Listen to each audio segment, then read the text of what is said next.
up, we get you an exclusive lead in connection to the Karnataka sleaze tape scandal, where Republic Kannada team confronted accused H.D. Revanna, who walked out of jail yesterday, while his son and another accused in the case continues to be on the run. Remember, Republic has also accessed the ticket of his return, and he is set to return at midnight. Meanwhile, let's play out that entire sequence.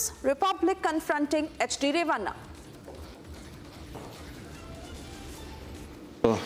ಒಂದಷ್ಟು ಘಟನೆಗಳಾಗಿರುವಂಥದ್ದು, ನೆನೆ ಜೈಲಿಂದ ಬಿಡುಗಡೆ ಆಗಿರುವಂಥದ್ದು, ಮನಸ್ಸಿಗೆಲ್ಲ ಭಾಳ ನೋವಾಗ್ತಾ ಇರುವಂಥದ್ದು, ಒಂದು ಕಡೆ ಆರೋಪ ಪ್ರತ್ಯಾರೋಪ ವಾದ ವಿವಾದಗಳೆಲ್ಲ ಬರ್ತಾ ಇರುವಂಥದ್ದು. ಏನು ಅನಿಸುತ್ತೆ ಇದ್ರ ಬಗ್ಗೆ?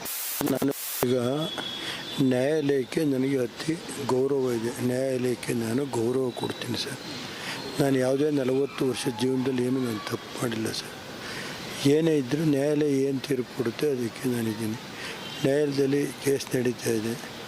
ಇವತ್ತು ಈ ಸಂದರ್ಭದಲ್ಲಿ ನಾನು ಯಾರ ಬಗ್ಗೆ ಏನು ಹೇಳಲ್ಲ, ದೇವರು ಬಿಟ್ಟಿದ್ದೀನಿ.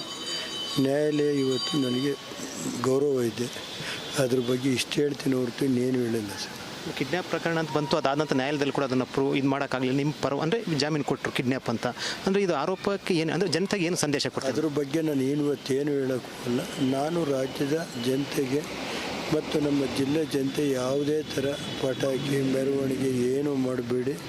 ದಯಮಾಡಿ ನ್ಯಾಯಾಲಯದಲ್ಲಿ ಇರುವಾಗ ಬೇಕು ಅಂತ ಇದು ಮಾಡ್ತಾರೆ, ದಯಮಾಡಿ ಯಾರು ಇದು ಮಾಡಬಾರ್ದು ಅಂತ ಮನವಿ ಮಾಡಿ ನಾನು ಹೇಳಿದ್ದೀನಿ. ನನ್ನೇ ನಾನು ಇದು ಕಳಿಸ್ಕೊಟ್ಟಿದ್ದೀನಿ. ನನಗೇನು ಯಾವುದಿದೆ, ನ್ಯಾಯಾಲಯ ಏನು ತೀರ್ಪು ಕೊಡುತ್ತೆ ನ್ಯಾಯಾಲಯಕ್ಕೆ ನಾನು ತಲೆಬಾಗ್ತೀನಿ ಅಷ್ಟೇ. ನಿಮ್ಮ ನಿನ್ನೆ ಬಿಡುಗಡೆ ನಂತರ ಸುಮಾರು ಜನ ಕಾರ್ಯಕರ್ತರು ನಿಮ್ಮ ಅಭಿಮಾನಿಗಳೆಲ್ಲ ಬಂದು ಜೈಘೋಷಕ್ಕೆ ಹೋಗ್ತಾ ಇದ್ರು. ನಾನು ಅದ್ರ ಬಗ್ಗೆ ಯಾವುದು ಜೈಘೋಷಣೆ ಕೂಗೋದು ಬೇಡಿ, ಯಾವುದು ಬೇಡ. ಇವತ್ತು ನನಗೆ ಇಷ್ಟೇ, ನ್ಯಾಯಾಲಯದ ಬಗ್ಗೆ ಗೌರವ ಇದೆ, ದೇವ್ರ ಮೇಲೆ ನನ್ನ ನಂಬಿಕೆ. ರಾಜಕೀಯ ಬಗ್ಗೆ ಹಿನ್ನಡೆ ಆಗುತ್ತಾ ಅನ್ನೋದಾರೆ ಅಂದ್ರೆ ಕೂಡ ಷಡ್ಯಂತ್ರ, ಅದ್ರ ಬಗ್ಗೆ ನಾನು ಇವತ್ತೇನು ರಿಯಾಕ್ಟ್ ಮಾಡೋದು ಅಂದರೆ ಷಡ್ಯಂತ್ರ ಅನ್ನೋದು ಏನಾದರೂ ಕೂಡ ಅಂತ ನಾನು ಅದ್ರ ಬಗ್ಗೆ ಯಾವುದು ರಿಯಾಕ್ಟ್ ಮಾಡೋದು. ಓಕೆ ಸರ್, ಮತ್ತೊಂದು ತಮ್ಮ ಮಗ ಪ್ರಜ್ವಲ್ ಸಂಬಂಧಪಟ್ಟ ಒಂದು ಚರ್ಚೆ ಆಗ್ತಾ ಇರುವಂಥದ್ದು. ಪ್ರಜ್ವಲ್ ಎಲ್ಲಿದ್ದಂತೆ ಗೊತ್ತಿಲ್ಲ ಸರ್. ನನಗೆ ಪ್ರಜ್ವಲ್ ಏನು ಗೊತ್ತಿಲ್ಲ ಸರ್ ತಮಗೆ? ಗೊತ್ತಿಲ್ಲ ಸರಿ. ಅದೇ ದೇವೇಗೌಡರು ನೆನ್ನೆ ಭೇಟಿಯಾದಾಗ ಏನು ಹೇಳಿದ್ರು ಸರ್ ತಮಗೆ? ಯಾರು ಸರ್, ಕಾನೂನಲ್ಲಿ ತಮ್ಗೆ ಜಯ ಸಿಗುತ್ತೆ ಅನ್ಸುತ್ತಾ? ಗೊತ್ತಿಲ್ಲ, ಏನು ನೋಡೋದು ದೇವರಿದೆ ಸರ್. ಅಂದರೆ ದೊಡ್ಡ ತಿಮಿಂಗ್ಲ ಇದ್ದಾರೆ, ಇದರಿಂದ ಷಡ್ಯಂತ್ರ ಇದ್ದಾರೆ ಅನ್ನೋದು. ಕೊನೆ ಪಬ್ಲಿಕ್ಗೆ ಏನು ಹೇಳ್ತೀವಿ ಸರ್ ನಿಮ್ಮ ಅಭಿಮಾನಿಗಳು? ಒಂದು ನಿಮಿಷ ಅಭಿಮಾನಿ. ನಾನು ಇಷ್ಟೇ ಸರ್, ಯಾರು ದಯಮಾಡಿ ನಾವು ತಲೆಬಾಗಬೇಕಾಗುತ್ತೆ. ಯಾರು ಇದ್ರ ಬಗ್ಗೆ ನೀವು ಯಾವುದೇ ಇದು ಮಾಡಬಾರ್ದು ಅಂತ ಮನವಿ ಮಾಡ್ತೇವೆ. ಹೊರಗಡೆಯಿಂದ ಬರ್ತೀರಿ, ಇದರಿಂದ ಹೊರಗಡೆಯಿಂದ ಬರುತ್ತೆ ಅಂತ ಅನ್ಸುತ್ತಾ? ನಾನು ಏನು ಹೇಳಲ್ಲ, ನ್ಯಾಯಾಲಯದಲ್ಲಿರೋ ನಾನು ಯಾವ್ದು ಅದ್ರ ಬಗ್ಗೆ ಷಡ್ಯಂತ್ರ ಅಂತ ಹೇಳ್ತಾರೆ ಸರ್. ನಿಮ್ಮ ಕುಮಾರಸ್ವಾಮಿ ಅವರು ಷಡ್ಯಂತ್ರ ಅಂತ ಹೇಳ್ತಾರೆ. ಅದೇ ಕುಮಾರಸ್ವಾಮಿ ಅವರು ಆರೋಪ ಮಾಡ್ತಾ ಇರೋದು, ಜೆಡಿಎಸ್ ನಾಯಕರು ಆರೋಪ ಮಾಡಿದ್ರಿಂದ ಷಡ್ಯಂತ್ರ ಇದೆ ಅಂತ.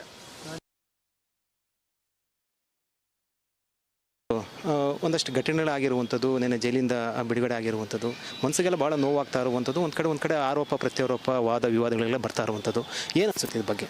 ನಾನು ಈಗ ನ್ಯಾಯಾಲಯಕ್ಕೆ ನನಗೆ ಅತಿ ಗೌರವ ಇದೆ. ನ್ಯಾಯಾಲಯಕ್ಕೆ ನಾನು ಗೌರವ ಕೊಡ್ತೀನಿ ಸರ್. ನಾನು ಯಾವುದೇ 40 ವರ್ಷದ ಜೀವನದಲ್ಲಿ ಏನು ನಾನು ತಪ್ಪು ಮಾಡಿಲ್ಲ ಸರ್. ಏನೇ ಇದ್ದರೂ ನ್ಯಾಯಾಲಯ ಏನು ತೀರ್ಪು ಕೊಡುತ್ತೆ ಅದಕ್ಕೆ ನಾನಿದ್ದೀನಿ. ನ್ಯಾಯಾಲಯದಲ್ಲಿ ಕೇಸ್ ನಡೀತಾ ಇದೆ. ಇವತ್ತು ಈ ಸಂದರ್ಭದಲ್ಲಿ ನಾನು ಯಾರ ಬಗ್ಗೆ ಏನು ಹೇಳಲ್ಲ, ದೇವರು ಬಿಟ್ಟಿದ್ದೀನಿ.